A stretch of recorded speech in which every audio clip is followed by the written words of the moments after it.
नीलावंती ग्रंथ। जिसने पूरा पढ़ा वो मारा गया और जिसने आधा पढ़ा वो पागल हो गया। क्या था ऐसा उस ग्रंथ में? आओ जानने की कोशिश करते हैं। दोस्तों, बात बहुत पुरानी है। यूपी के एक छोटे से गांव में एक परिवार रहा करता था। उस परिवार में एक आदमी, उसकी पत्नी और उनकी एक लड़की थी जिसका नाम था नीलावंती। नीलावंती मुश्किल से 4 या 5 साल की रही होगी जब उसकी माँ ने उसका साथ छोड़ दिया। मतलब उसकी माँ मर चुकी थी। नीलावंती को अपनी माँ की बहुत याद आती थी और कभी रोने भी लगती थी। यह सब देखकर उसके पिता भी अंदर से टूट चुके थे।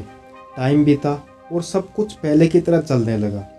इधर नीलावंती भी धीरे धीरे बड़ी हो रही थी और अपने घर के आंगन में खेला करती थी। खेलकूद के साथ साथ चींटी, कीड़ों मकोड़ों, चिड़िया, कुत्ते, बिल्ली, इन सभी प्रकार के जानवरों से बातें किया करती थी।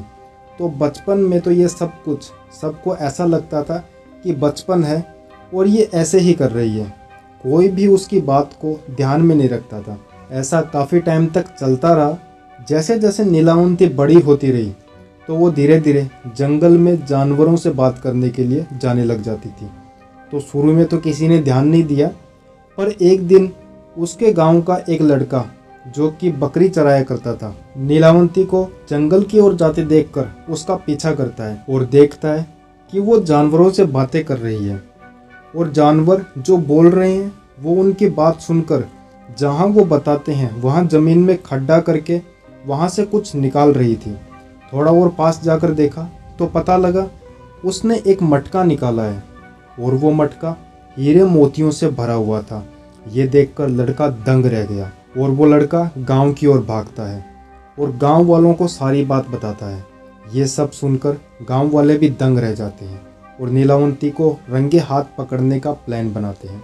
नीलावंती को किताबें लिखने का बहुत शौक था और वो सारे तरीके जिससे कि वह जानवरों से बात कर सकती थी, उनसे गढ़ा हुआ सोना और चांदी का पता करती थी, वो सब कुछ उस एक डायरी में लिखा करती थी। ये सिलसिला ऐसे ही चलता रहा और नीलावंती गड़ा हुआ धन निकालकर बहुत पैसे वाली हो जाती है। धीरे धीरे सिलसिला और आगे बढ़ा तो नीलावंती को लगा कि कुछ ना कुछ अजीब सा अपने साथ में हो रहा है। उसको धीरे धीरे इन चीज़ों का एहसास होने लगा। फिर एक दिन रात को जब गहरी नींद में नीलावंती सो रही थी तो उसे एक सपना आता है और उसके सपने में एक शैतानी आत्मा आती है और वो बताती है, तू एक यक्षिणी है और इस दुनिया की नहीं है और किसी श्राप के कारण इस दुनिया में आ गई। और ये भी बताया कि अब कैसे उसको इस दुनिया से जाना है। उसने बताया कि अमावस्या की रात को किसी नदी किनारे जाकर तुझे यक्षिणी लोक में जाने के लिए यक्षिणी साधना करनी होगी और जैसे ही तेरी साधना पूरी होगी तुझे उस नदी में तैरती हुई एक लाश दिखेगी। उस लाश के गले में एक लॉकेट होगा, उसको निकालना है और पीछे से आती हुई एक नाव में एक व्यक्ति होगा, उसको वो लॉकेट देना होगा और फिर वो तुझे अपनी नाव में बैठाकर तुझे अपनी दुनिया में ले जाएगा। पर याद रखना, ये मौका तुझे एक ही बार मिलेगा। अगर तू नहीं जा सकी तो फिर कभी नहीं जा पाएगी। नीलावंती डर के नींद में चिल्लाती है और अचानक उठ जाती है।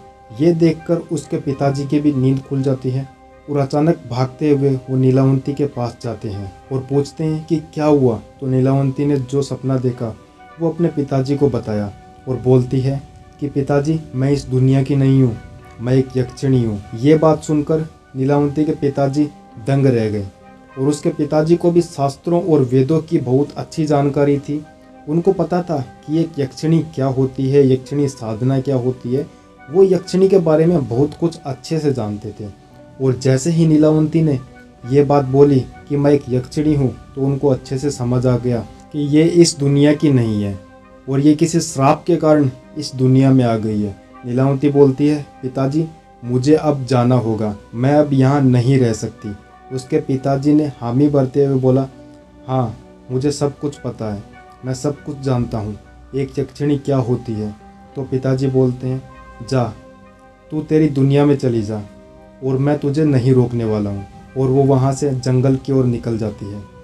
जंगल की ओर जाते हुए रास्ते में नीलावंती को एक व्यापारी मिलता है और वह नीलावंती की सुंदरता देखकर उस पर मोहित हो जाता है। व्यापारी नीलावंती को बोलता है कि तुझे मुझसे शादी करनी है। तो नीलावंती भी उसकी सुंदरता देखकर उस पर मोहित हो जाती है और उसको बोलती है, मैं आपसे एक ही शर्त पर शादी करूंगी, जब तुम मुझे कभी भी रात को कहीं आने जाने के लिए नहीं रोकोगे और मुझे कभी नहीं पूछोगे कि मैं कहाँ से आ रही हूँ, कहाँ जा रही हूँ। तो व्यापारी उसकी बात मान लेता है और वह दोनों शादी कर लेते हैं। पर नीलावंती को ये बात नहीं पता थी कि वो व्यापारी भी एक पिशाच है और वो नीलावंती की सच्चाई जानने के लिए नीलावंती के पीछे पड़ा हुआ है ताकि वो नीलावंती से डायरी पा सके। यह सिलसिला ऐसे ही चलता रहा और नीलावंती अपने पति के साथ में राजी खुशी रहती थी। वो रात को कहाँ जाती है वो उसको ये सब कभी नहीं पूछता था। एक दिन अमावस्या की रात को जैसे ही नीलावंती अपने घर से बाहर निकलती है, उसका पति जो कि एक पिशाच था, उसको सब पता था कि आज नीलावंती क्या करने गई है और वो उसके पीछे पीछे निकल जाता है। उसी समय गांव में एक अघोरी घरों में से बच्चे चुराने लग गया था। अपनी साधना को पूरी करने के लिए उसने बच्चे चुराना चालू किया।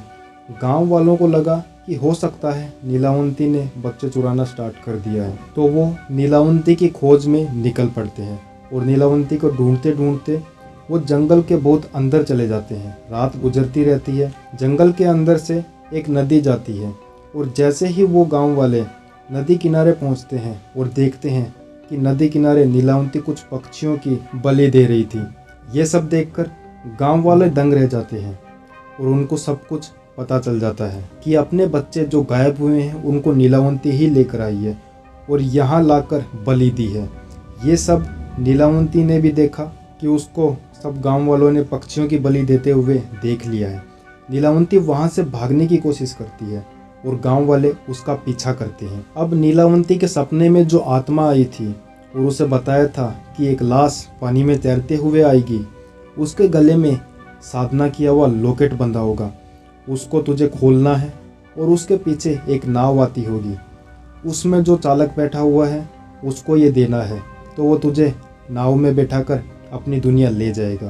तो नीलावंती ने भागते हुए देखा कि पानी में एक लाश तैरती हुई आ रही है, उसके गले में लॉकेट भी बंधा हुआ है और वो वहाँ पर जाकर लॉकेट खोलने की कोशिश करती है और दूसरी तरफ गांव वाले उसका पीछा करते करते आ रहे हैं। तब उसका पति जो पिशाच था वो भी वहाँ पहुँच जाता है और नीलावंती को वो लॉकेट नहीं खोलने देता। नीलावंती ने बहुत कोशिश की उसको खोलने की, लेकिन पिशाच ने उसका हाथ पकड़ लिया। नीलावंती ने अपना हाथ छुड़ाने की काफ़ी कोशिश की, लेकिन वो पिशाच उसका हाथ नहीं छोड़ता है। पर धीरे धीरे नीलावंती ने कैसे ना कैसे करके वो लॉकेट खोल लिया, लेकिन वो पिशाच नीलावंती के हाथ से वो लॉकेट छीन लेता है। वह वहाँ से भागने की कोशिश करता है, थोड़ी दूर जाकर बाद में रुक जाता है और बोलता है कि तुझे ये लॉकेट मैं तभी दूंगा जब तू तेरे उस ग्रंथ के बारे में मुझे बताए और वो डायरी जो तूने लिखी है वो मुझे दे। नीलावंती ये सब कुछ सुनकर दंग रह गई और उसने सोचा कि अगर ये ग्रंथ इस पिशाच के हाथ लग गया तो दुनिया बर्बाद हो जाएगी, दुनिया में कुछ भी नहीं रहेगा। तो नीलावंती ने सोचा अब मुझे मेरे उस लोक में जाना ही है, मुझे इस दुनिया को बचाना है। और नीलावंती उस पिशाच के पीछे उस लॉकेट को छुड़ाने के लिए भागने लगती है। पिशाच आगे आगे उनके पीछे और गांव वाले नीलावंती के पीछे भाग रहे थे और वो लॉकेट नीलावंती के हाथ लग जाता है। वो लॉकेट मिलते ही नीलावंती उस ग्रंथ को श्राप दे देती है, जो भी इस ग्रंथ को आधा पढ़ेगा वो पागल हो जाएगा और जो भी पूरा पढ़ेगा वो मारा जाएगा। आज भी इस ग्रंथ के बारे में यही बोला जाता है कि इसको जिसने भी पढ़ा या तो वो पागल हो गया या फिर वो मारा गया है। गवर्नमेंट ने भी इस ग्रंथ को बैन किया हुआ है और ये ग्रंथ आपको किसी भी सोशल साइट पर नहीं मिलेगा। ये कहानी आप मेरे YouTube चैनल पर सुन रहे हैं। आगे ऐसी ही कहानी सुनने के लिए हमें सब्सक्राइब करें और वीडियो पसंद आई है तो वीडियो को लाइक ज़रूर करें। धन्यवाद।